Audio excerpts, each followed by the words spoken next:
Rachel here from Beads by Verchiel. This is all round, all year and festive. Isn't that lush? So you can make any combination with this bracelet. It's such a versatile bracelet. Now, I'm always cautious of using terminology because I think sometimes it can frighten people off a bit. But the technical term for this is right angle weave. This is a very basic right angle weave. It's just literally the technique.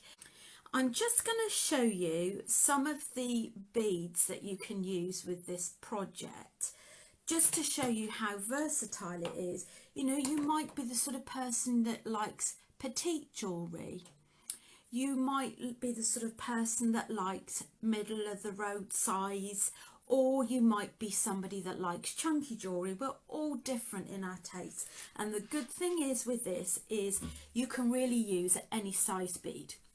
So for example, these are your 8mm sort of £1.40 a strand, so you could use those. Obviously the bigger the bead, the quicker the bracelet, so just bear that in mind if you don't have a lot of time.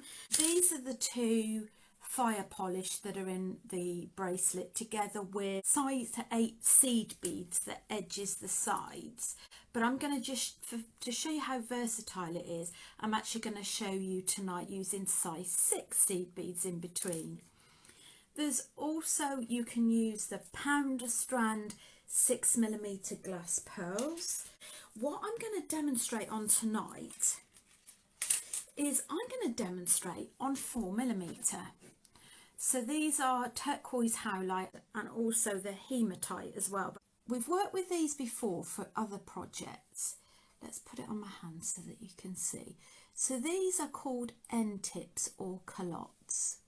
So if you see the side there, you've got a pre-formed hole. In a lot of them, you form the loop yourself. I'm not so keen on those. I'm not saying don't use them. It's just a personal preference.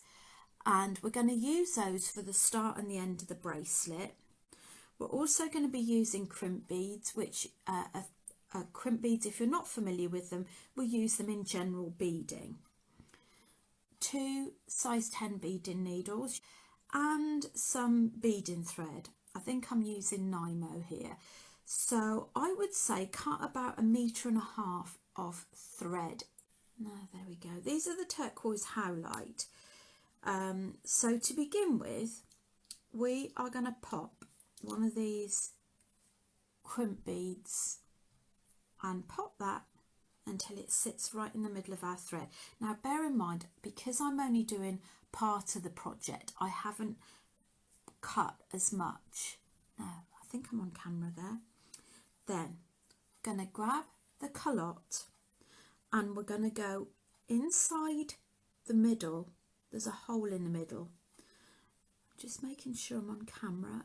I don't know why I'm struggling with that tonight. I put it down to my stand bending.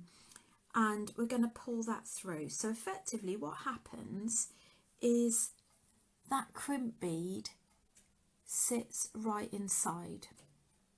Let's push it out so that you can see. Now you don't need to squeeze the crimp bead when you start this one.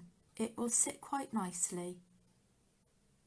Don't close the ends because you're going to need that open. So we're going to add a bead onto each side. Let that drop. And then we're going to add another bead. And then with the other needle, you're going to pass so that they cross over and pull. So we're going to add another one either side, let those drop,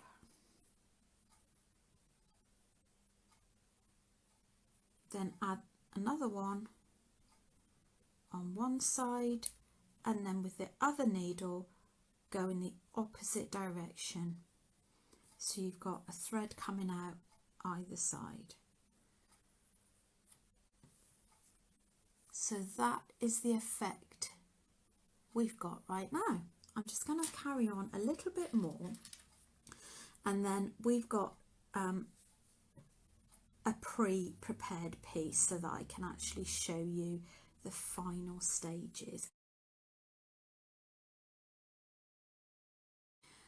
So you continue for that for the entire length of your bracelet, but take into account the length of your clasp and extender. All right, so let's push that to one side and let's pull out the one that we have done already. So this is one that I've done using hematite beads. I'm going to demonstrate it on this one actually, and we're just going to pretend, because it's really important that you see this part. So you end on 2. So I suppose these could be earrings, couldn't they? Your culotte, but you have the culotte facing away from you this time, and either pop a needle in one at a time or together. It does take a little bit of fiddling to get the tension right. So what you do in this little bit is you would squeeze this one.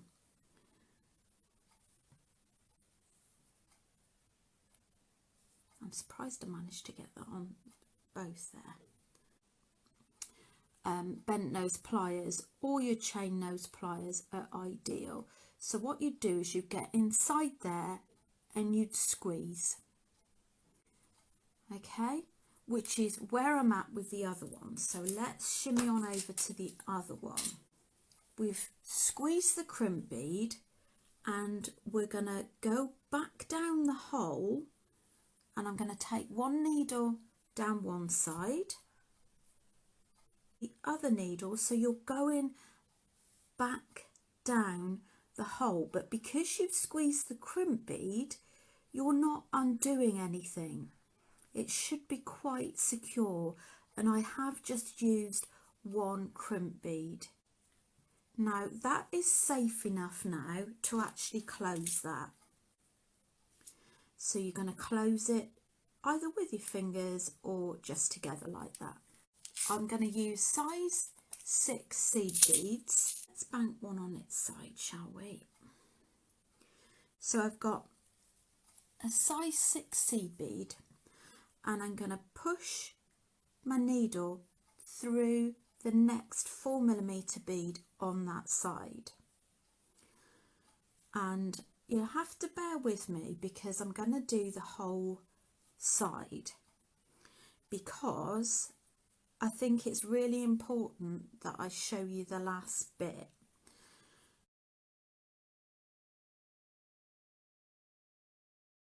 Now I'm going to do part the way down, and then I'm going to switch to the other side as well. It's always good to do a little bit one side then a little bit the other, so that way you are a little bit more conscious of tension and making sure it marries up.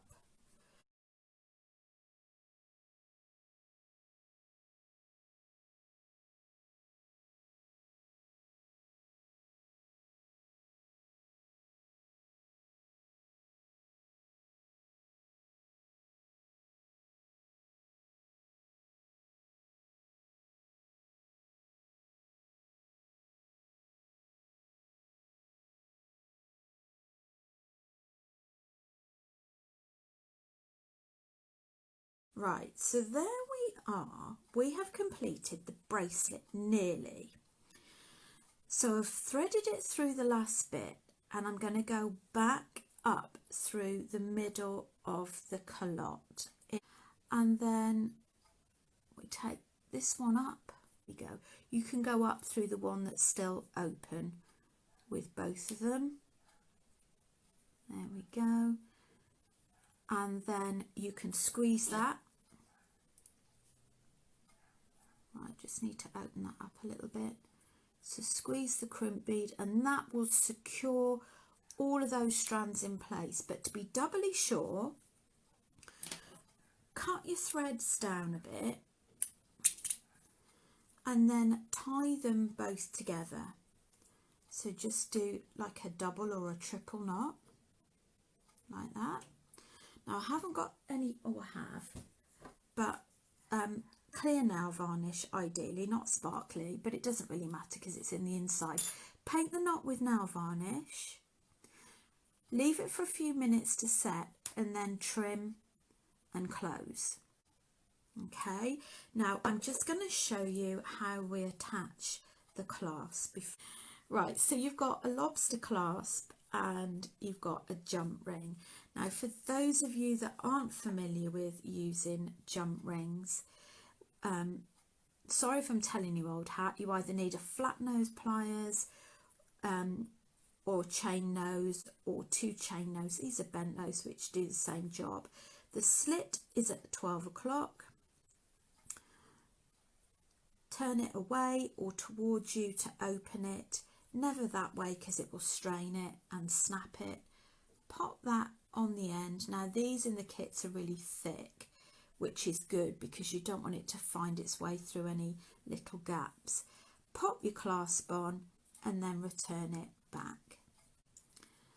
And then you do the same the other side. And looking at this one, I've just popped 3 jump rings on there, but you put the combination you want, or chain. And for those of you that do earrings, I've just popped a pretty little decorative head pin at the end. So there we've got the red one, and that one's got the 2 size 8 seed beads. You can just play around with the combinations, and that's the hematite with the size 6 silver lined seed beads. And thank you for joining me. It's an absolute delight having you all join, and take care. See you soon.